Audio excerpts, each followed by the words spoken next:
Merci beaucoup d'être connectés, mes amours. Est-ce que ça va chez vous? Si ça ne va pas, par la grâce de Dieu, ça ira. Mama Lombongo nini komelie. Toujours bandeko nangai nazoyeba te eloko nini bazoluka epa ya maman na biso Lombongo.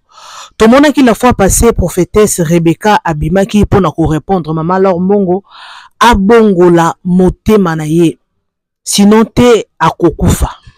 Et puis lelo na elibino vidéo ya prophète Moïse oyo mikolo azosape succès na TikTok alobi asambelelaki mpona maman Lombongo par rapport ya message oyo bazwilaki ye ya liwa et maman Lombongo ndenge areagisaki mpona ye amoni yango lokola maman Lombongo asali mabe a retiré prière na ye bandeko alobi a retiré prière akosambela lisusu mpona maman Lombongo te. Alors qu'est-ce qui se passe avec notre maman? Naotika bino bolanda vidéo oyo tina suka avant de commenter et puis vidéo oyo kolanda et kozala ya prophétesse oyo abimi donc baza ebele babimi bazo pesa kaka ba prophétie et pas ya bato o bayebani. Je ne sais pas. Est-ce que zaka nzambe nde azo utiliser bango pour ba pesa ka prophétie et pas bato bayebani ba star, ba artiste musicien, ba artiste comédien ou eza nzambe nde azo utiliser bango parce que émission oyo bango moko ba concerné ba landaka na yebi ke ba koyena ba commentaire ba commenter. Alors je vous laisse d'abord suivre et on se retrouve tout juste après. Let's go. Pour ce gazo landanga image, je pense que Babacho Landango, je n'ai pas un problème avec maman Laure. C'est une maman que je respecte beaucoup, à chantre de l'Éternel. Ma mère oyo na sala ki ya ko sambe la po na ye na ndenge na yokaki. Comme les aki bandimi na ye les na retirer prière na nga na kombo na Yesu bali misanga ele kabongo et puis na ebisi na bana na nga nyonso bosa so ba débat na ba réseaux sociaux te. OK. Bosa so ba débat te botika biloko malgré na kota na distraction te. Maman lo azana tana ye ope satana biso mutuna mutu azana tana ye niveau nzamba zo memelanga na okota sous na distraction. Ça fait beaucoup de temps que Marie Misambo Akenda et son âme bato batika na image na mutu que Lombongo azana na problème na ye bon eza question ko tout noter mais eza très important parce que le Lombongo alors il tira la référence que Marie Misambo Akenda batika la na mo conflit entre Lombongo na ye na nina yeba tant qu'un serviteur de Dieu, nous souligner aussi longtemps nos envies et nous vivons par rapport à Bandeko basé dans le christianisme, mais nous croyons en Jésus-Christ, mais il faut pas se comporter entre bango na bango. Question na comprendre bien te o bande la question o bazo croire en Jésus-Christ. Mais il faut pas se comporter face à face à Bandeko na bango. Non mais la Bible est déjà claire. Parce que Marie mais ça m'a koufa. Conflit bazara na on a Lombongo éviter c'est là. Bon, les abiloko toyoka, tozalaka te, tomona te, mais toyoka que Marie Misambo na maman lo bazaki na ba problème na ba. En termes orana zana ora makas. Non mais c'est quelque chose qui est clair. Nani Marie Misambo azare likolo. Ah, déjà et dans ndenge ya mabete. Te na ndenge ya mabete. Otuninga selon ora. C'est ce que je réponds. Na tawana Marie Misambo azaki likolo makasi. Surtout qu'on va être en lelo. Non, chacun il a sa grâce, chacun il a sa façon de faire les choses. Na lolenge ya Marie abandi kusala. Azaki na babiloko na banda ko créer. Même kolata na ye, couture na ye, façon na ye, tu vois. Et elle avait une façon un peu étrange qui attirait un peu beaucoup de gens, tu vois. Et puis elle n'était pas hypocrite. Marie n'était pas hypocrite. Abanda ko vanda na ba wera, azo vanda na ba kofi, azo vanda na ba waze quoi. Donc elle était là. Non. J'ai côté makambo alioso de bitoko tato révélé makambo. Batonzo ba kene ba prison, lobby vraiment na quelle prison. Oh, so na bina ba no révéler mambo ezebele. Je ne suis pas là-bas. Donc Marie elle était très ouverte. Azaki hypocrite, mais il y a au plus part il y a ba chante chrétienne. Il y a basi pe mi ba ebele baza ba hypocrite. C'est-à-dire quand elle est où il est devant la télé, elle veut ou il veut se faire voir qui est saint. akio coopérer na falite akio coopérer na mutu wana te bakoki ozala na amitié te parce que les gens oublient kolongola nanu ki pasteur na ki bachante on peut avoir des relations peut-être ya quartier tokola ya bafamille touta ya makambo ebele tozala tobosana yango te tobosana yango te yo koyebisanga ndenge frère Patrice asalelaka nzambe wera asalaka soki ndeni bakokutana te bakosola te papa moko mama moko na concept wana ke ba musicien chrétien na ba musicien mondaine bakokosangana te seza biloko ya buzoba seza biloko ya buzoba ka bapasteur anzala mutu moko alamuki acréer eloko nayebi so bobola esala bato bapapa banani ya yo nalobeli obi eza buzoba eza baconcept moko qui sont pas bibliques eza babiloko moko ezangi ntina kasi babiloko kaka oyo ozomona oyo ate bible elobi ekendaki ezongaki oyebi ke ya un pasteur moko abandi kosala débat sala débat la bible dit une femme ne peut pas prêcher la parole une femme akokotelema te yo ovandi mwasi akote osanga malamu navandi natuni pasteur ne moko na bitala verset afongoli verset atangi bible apôtre bible ezotalisa biso ke un homme de Dieu ne peut pas épouser une femme de verger natuni kendo tuna pasteur nazofungola monoko neti nzombi wana bayokaka na nasilisa ebise kendo tuna pasteur nazofungola monoko neti nzombi wana walobaka mingi neti chaku tuna ye mwasi ne wana azali vierge parce qu'en réalité dans la bible soko otali okocomprendre ke bato na bia chaku na bino bible ezopekisa mosali ya nzambe akokobala mwasi vierge te e de verger te question surtout na bato bamona tout ça c'est olingolo ba ke pasteur abala mwasi vierge moi pasteur selon la bible akoki obala mwasi de verger te faut abala mwasi vierge oui selon la bible mais bele babali basi de vierge kasi c'est des places au monde siko nazo tout na siko ba pasteur balinga ko ça que la bible dit verset moko ane kokanga ba pasteur ebele na moko et puis deuxième question yo kasi ko na yebi deuxième question mususu na tuna ka bango ezani okuna pasteur bazotelema balobi le Seigneur a dit le Seigneur a dit babima bassin deuxième question ezalaka bible elobi soki mobali na mwasi bakabwani mobali akoki kose remarier te ti mokolo mwasi na ya kokufa ayoki sango kya kufi boni ya baswa diza bapapa na mboko oyo o base remarier me basi na bango bakufi na mbi dans le monde hypocrisie toni na ngana église mais c'est la bible qui le dit mutu soko boyi mwasi na yo okoki kobala lisu kose remarier te ti ozela mwasi wana oyo kasango kya kufi parce que vous êtes dans l'alliance c'est la bible qui le dit qui a respecté ça. Donc, même yo peut respecter la Bible. Donc, parce que nous tout aux gens en erreur. Tout le monde. Parce que on peut être comme ça, mais quelque part, tu peux être pasteur ni na respectable. Mikolo nyo sozo mona. Moko utoba la soki 4 fois. Soit disant. Mususu wana a divorce. Oyo koto a divorce. Oyo kuna a divorce. Ko verset wana babomba ngo. Tout seul. Bonukaka nini. Pasteur. Non, tu sais, nani, eza konukate. Vous avez na makabo mamalo.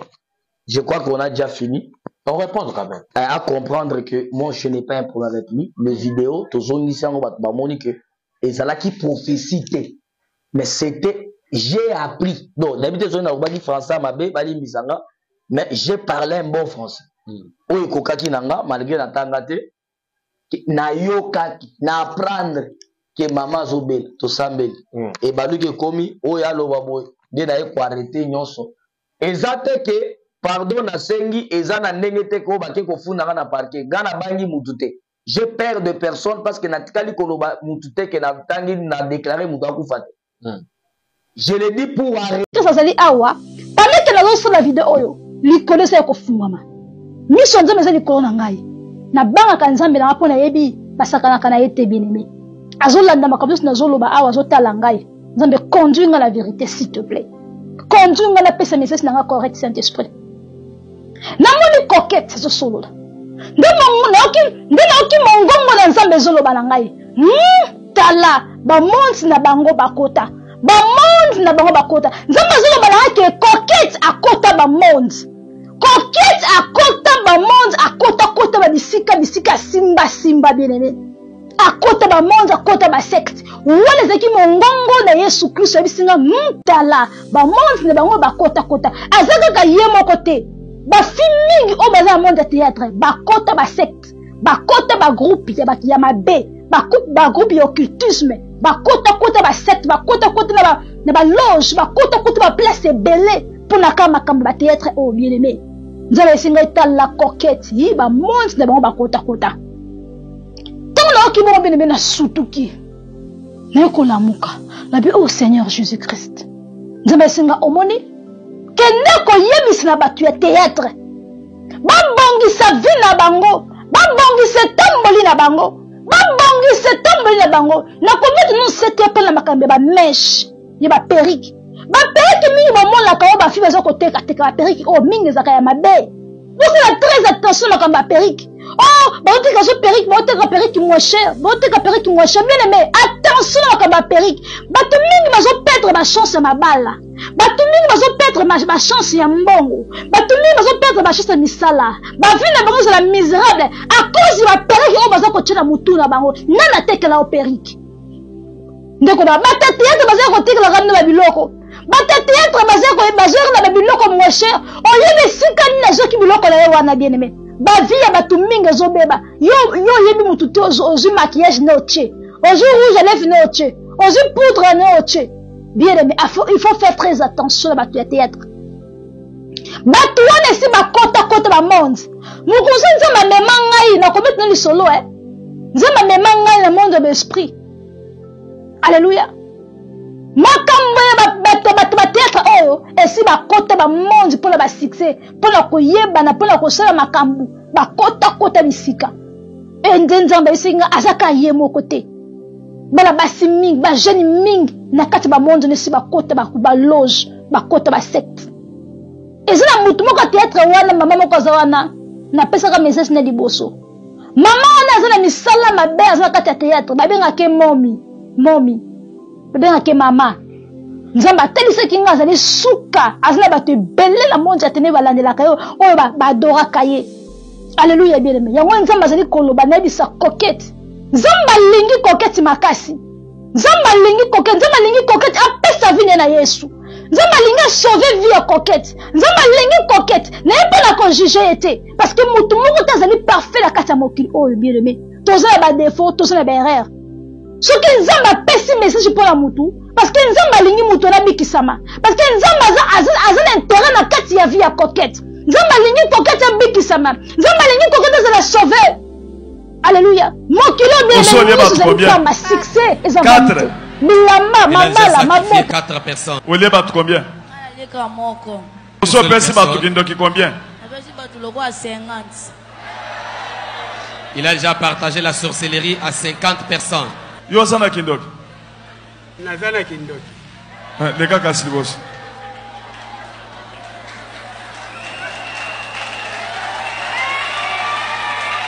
bandoki nyonso boya bandoki nyonso boya zamba bengi bino lelo yo boya bobo tubela papa na ngai na yo tubele pa na yo na bandaki olinga yo te papa na ngai olimbisa nga makambo na ngai ebebe mosuni ya kindoki mosuni ya nyama wana ndoko na biso tazela na mboka na biso atela apesaki biso na mobali na ngai na bana na biso papa biso eloko oyo toli nakomi moto na nzoto ata na ngai nayebi te elimbisa ngai papa makambo na ngai na bana na ngai etambola makasi te makambo oyo nasalaki yo nabebisaka yo papa na ngai nayinaka yo papa na ngai limbisa ngai oza mosali ya nzambe te nano nayeka epa na yo papa tazeli bayatikali na bwende posaka na mwasi papa oza na bana mwasi mpe aza ndoki mwasi mpe azali awa wapi mwasi na ye mama Leoni aza wapi ye nde amonaka o mingi ndongo olokaka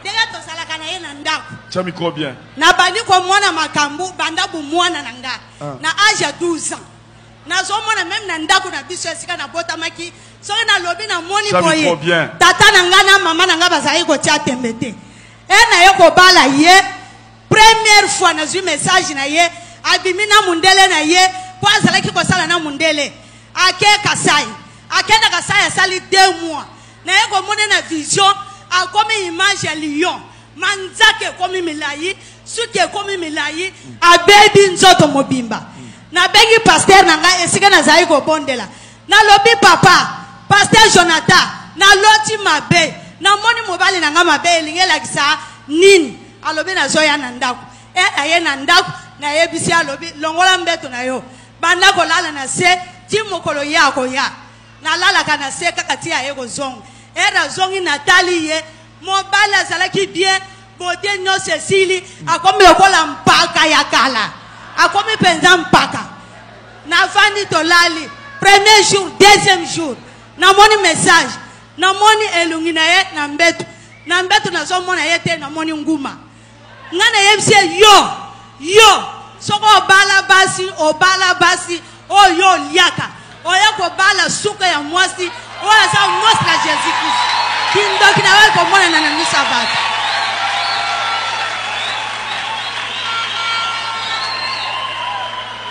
La maman ici a dit, depuis l'âge de 12 ans, Dieu a commencé à lui révéler des choses, même quand il était chez elle. Les parents ne doutaient pas de toutes ses visions.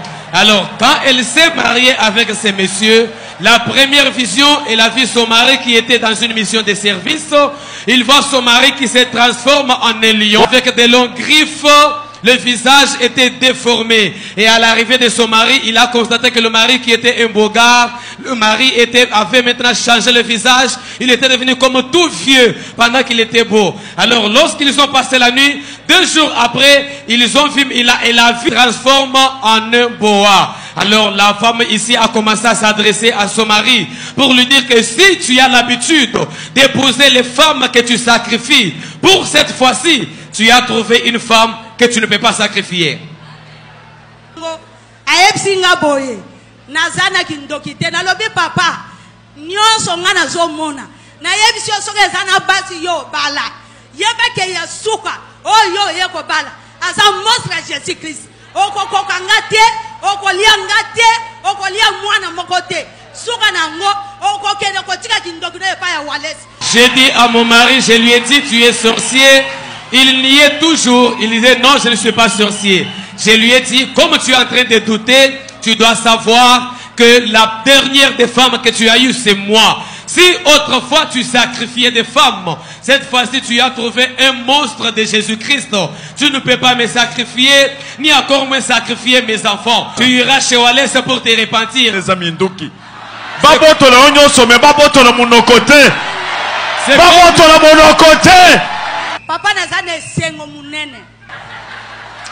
Lelo na sepeli makasi bandeko nanga oyo nga na moni na bundi bitumba makosomo soko zana nzambe te oko vanda te soko zana nzambe te oko swata eloka kolia te bandeko nanga aboyaka Jésus Christ de Nazareth, le Dieu de mon père Walesa, Jésus Christ, kandela tele miawa na pesi nzambe merci. Azanzambe akotika na nzambe.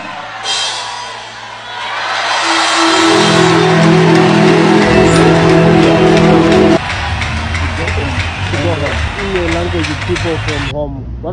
Nalingi nazonga mboka. Okay. Nalingi nazonga mboka po awa souffrance ezali. What you say? I'm okay. Good. What is your name? My name is Serge Bangola. Where are you from? I'm from Congo DRC. Congo DRC. And when did you come to South Africa? I came 2003. How is life for you in South Africa? Life is not nice because I'm from outside. But life is not good because no job. No job. Okay. And how long have you been living in the street? I live in the street long time ago because no passport. No passport. So you say before I recorded, you say you want to go back home. Is that your wish? Would you like to go back home? Yeah. Okay. Who's back home? To go back home, I need something, but nothing to gonna be home. Home is the problem. Because if I have some money, I'm gonna go back home.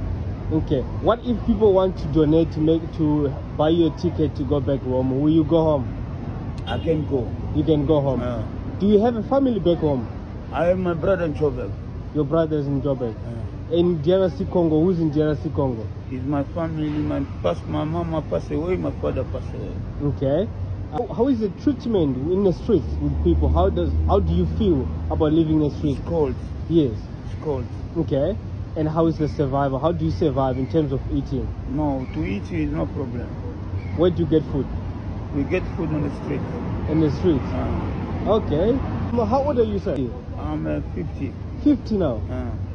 Yeah, okay. So don't you miss your family, sir? I miss my family. You miss them?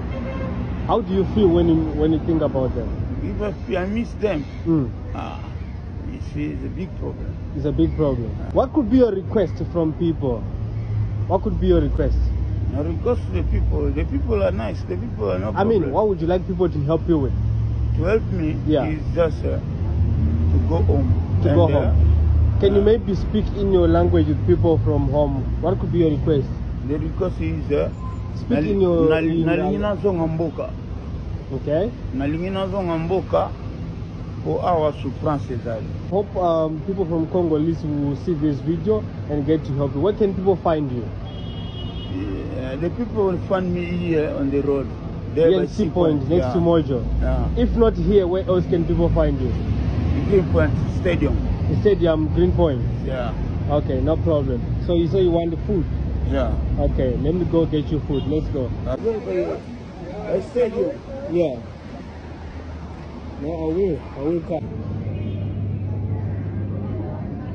You wanna take bread? Yeah. Okay.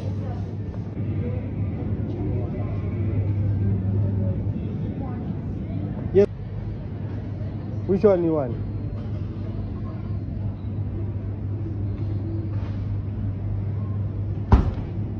You like that one? Okay.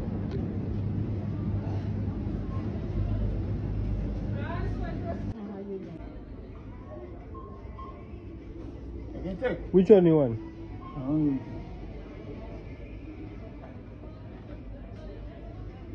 But they can open that one. Chairs are open, you can open, yeah. Take two. Take two of those small ones. Let me take it. How are you going to open it? I'm gonna ask them. Okay. What else? Thank you, boss. You can choose for me, boss. Yeah. No, these ones you can take two. Let's go pay now. Yeah.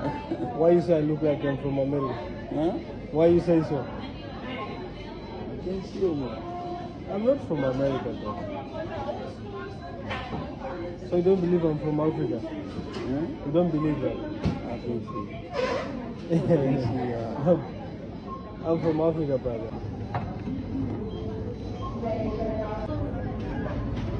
Now you are happy now? No, we're gonna be together. So you're going to... No problem, my name is Serge. You say, what is your name? Seymour. Simon. Yes. Yeah. Huh? Seymour. Seymour. I stay at the stadium. If you come there, ask Yes. Serge. Say. Serge, yeah. See you. Good luck. Okay, you're gonna talk to them, huh? Yes, I will. Nicely. Yes, I will. You're gonna talk to them. See Yes. the way you're talking. Them, they're gonna talk to you. Okay. Huh? Thank Sure. you, sir. What time you gonna come? I'm not sure. Puissant. Nzambo yo amonaka oye bombani atana se amai. Les dieux qui découvrent même ce qui est caché en dessous des eaux. Tango nazolo banazoyo ka vraiment colère spirituelle parce que bayaki ko sakana. Pendant que je suis en train de parler, je sens la colère spirituelle parce que ils étaient venus blaguer. Nabimaki na mwana nanga ya mwasi na kenda ikotika yebisika lingaki akende. J'avais accompagné ma fille là où il voulait. Papa akendaki kokota prière na Mbujimai. Papa était allé à la retraite à Mbujimai. Bisika nazalaki na moni nzamba azoyebisanga ke nayebisa papa azonga Kinshasa mbangu epui nga na kata makambo na kendelaki nazonga potoko ta prière. Et là où j'étais, j'ai vu Dieu me révéler que je puisse dire à papa de retourner ici à Kinshasa et que moi je puisse stopper tout ce que je faisais, qu'on puisse entrer dans la prière parce qu'il y avait déjà les combats. Mais nzamba lobelingate, pourquoi tozoko ta prière? Mais Dieu ne m'avait pas dit réellement pourquoi on doit prier. Nabengi papa azongi lobi nangonga pe nakomi. J'ai téléphoné à papa, il est retourné ici. Le lendemain, moi aussi je suis retourné. Mbala moko na koti prière. Directement, nous avons commencé la prière. Vendredi na butu, arrivé le vendredi la nuit, namoni boule ya moto ezolongwa na mapata moko ya noir. Emi bambi na se, moto wane ekomi kotambola na se ya mabele. J'ai vu une boule de feu qui était sortie des nuages tout noirs et cette boule de feu est descendue par terre. Il a commencé à se rouer et quand il marchait par terre, il était en train maintenant de fendre même la terre. Et tango ekomi pembeni nanga nayoki sikoyo bavoi ebele ezolobaka il faut tokoma ye nano. Parce que et lorsque cela est arrivé près de moi, j'ai entendu beaucoup de voix qui disaient on doit d'abord l'exterminer parce que c'est elle qui découvre tout ce que nous sommes en train de préparer.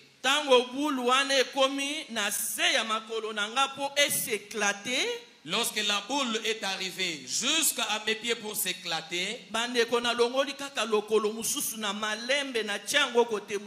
bien-aimé, j'ai enlevé calmement les pieds, j'ai posé ailleurs. Et la bombe s'est éclatée. Et cela a tué, cela a ravagé tout le quartier. Mais moi, ça ne m'a rien fait.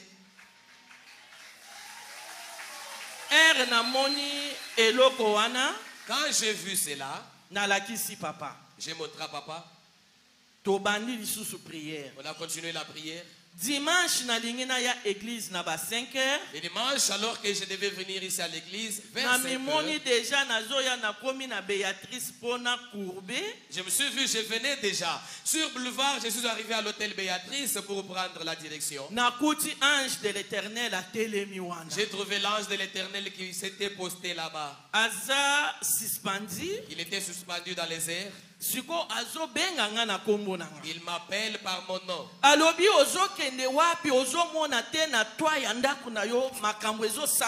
me dit, où vas-tu? Est-ce que tu ne vois pas ce qui est en train de se préparer sur le toit de ta maison?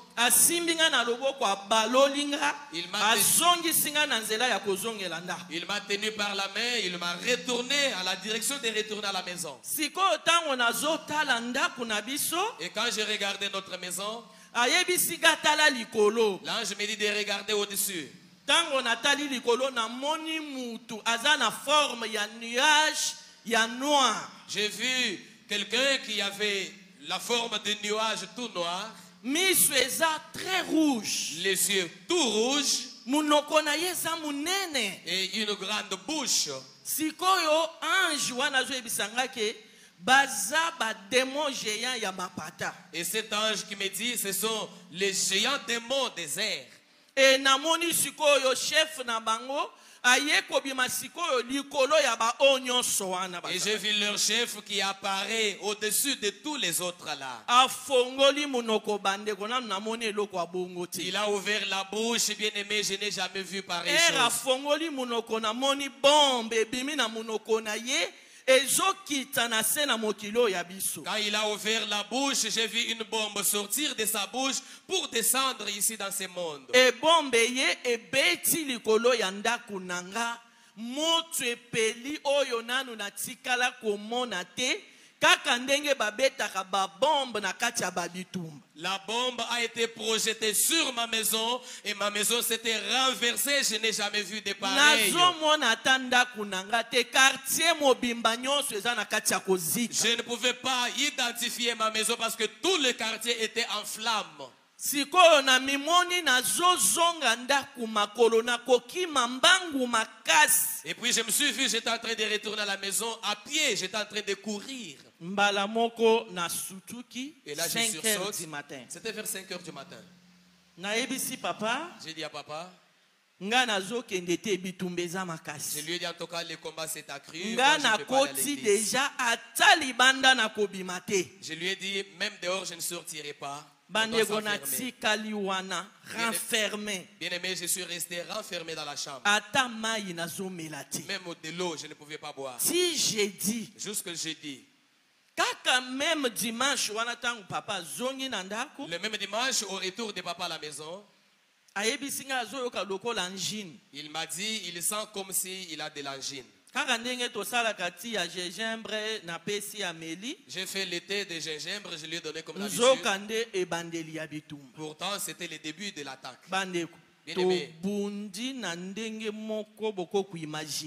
Nous avons lutté à un niveau inimaginable. Bien aimé, n'eût été Dieu. Mais tolakisi bango ke o biso tozo salela maître oyo biso tozana ye aleki bango makasi. Nous avons prouvé que celui que nous servons, le Dieu tout-puissant, il est plus que tous ces mondes-là. Bandeko tokangama na nzambe. Bien-aimés, accrochons-nous à Dieu. Et puis totambola na kobanga nzambe. Surtout, marchons dans la crainte de Dieu. Et puis na banda kuna biso tozala na bomoko. Même dans nos maisons, nous devons avoir de l'unité. C'est dans l'unité que nous allons vaincre jusqu'à l'avènement du Christ. Vraiment, nzambe apambola bino makasi bayaki lokola bapaya bakendaki. Ils étaient venus comme des simples visiteurs, ils sont déjà partis. Que Dieu vous bénisse fortement. Balembaki kovanda na biso parce que bakoki biso te. Papa na biso aza bien. Notre papa est en bonne santé maintenant. En forme. Il est en forme. Vraiment, nzamba pambola bino na lingi bino. Que Dieu vous bénisse, je vous aime beaucoup.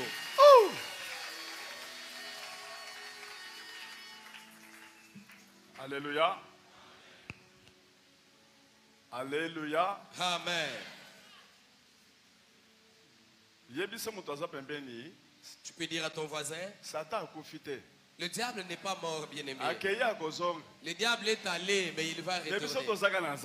Mais nous, nous avons toujours Dieu. Le christianisme, c'est une vie de combat. Le christianisme est une vie de combat, bien-aimé.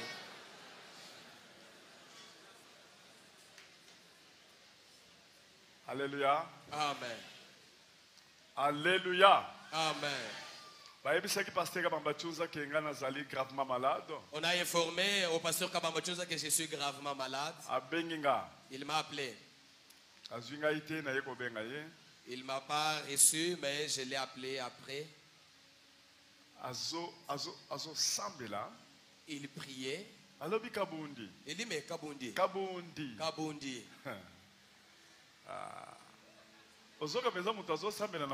Donc vous sentez que c'est le cœur de l'homme qui prie. Kabundi. Le pasteur Bachoza disait Kabundi. Kabundi.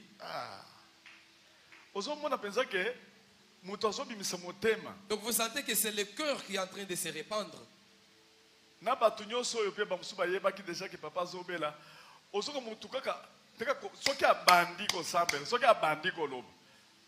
Même tout le monde qui était au courant que papa était malade, s'il se met sur à prier, tu peux dire à ton voisin, papa ne mourra pas maintenant. Tu peux dire même à 4 personnes, papa Walesa ne mourra pas maintenant.